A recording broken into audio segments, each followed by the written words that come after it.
Hi, this is Mark from LongIslandWatch.com. And generally, this time of year, your YouTube recommended feed would, if you're a watch guy or girl, would be loaded with what's going on in Basel. What are the new releases going to be? I know people already started talking about them. What's Rolex going to do? All their big predictions, which I don't do because I don't really care. They're not in my, those brands are not in my industry at all. I guess I do plan on going to Basel. And why do I say plan? Well, I already have tickets and everything. But there's something much bigger than Basel going on right now in the world. I'm talking about the coronavirus. And I want this video just to talk about what its impact might be on Baselworld, because I don't think anyone's really thought about it.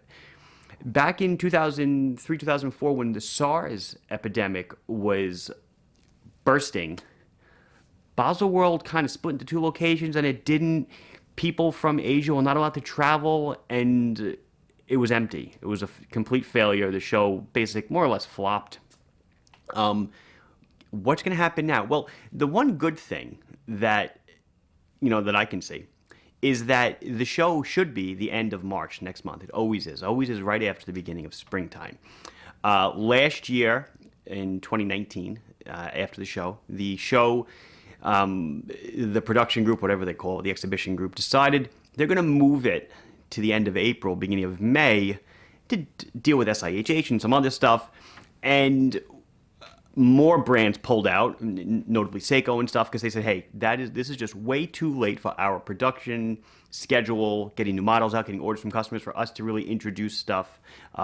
So more shows pulled out, as it turned out. But it might just be the best thing they ever did, because they already said that in 2021 the show is going to move back to the end of March. But putting it a month out gives them actually another month to think about what this impact is going to be on people that have to travel. Granted, me in the Western Hemisphere, it's really no impact unless I find out, nobody's going from the other half of the world. Then that makes a big impact to me. I don't go. Maybe more exhibitors don't go because I hear people aren't showing up. And I've talked about this before. It's a great big downward spiral. It's a race to the bottom. So what's going to happen?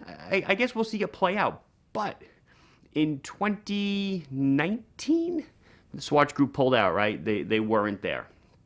If you saw in Building 1, where normally the Swatch Group occupied like 18 booths, it was a press area, and it was kind of paltry looking, very sad. But Swatch said, hey, in 2020, we're going to have our little thing in March. I forgot what they call it, some big press event, retailers, press, everyone's invited to come see it. Swatch canceled it because of the coronavirus outbreak. So kind of ironic that they pulled out of Baselworld only to have their show canceled due to, what is a worldwide, could be a worldwide epidemic. Who knows what's going to go on. And again, this is just, I'm not doomsdaying, and what's going on over there is very serious. I actually am in contact with people in the Wuhan province. So I do know it's very serious for them, and I am not making light of the situation whatsoever. I'm trying to give you a little business feedback. So besides it affecting Basel, it's going to affect production schedules for virtually every watch company out there.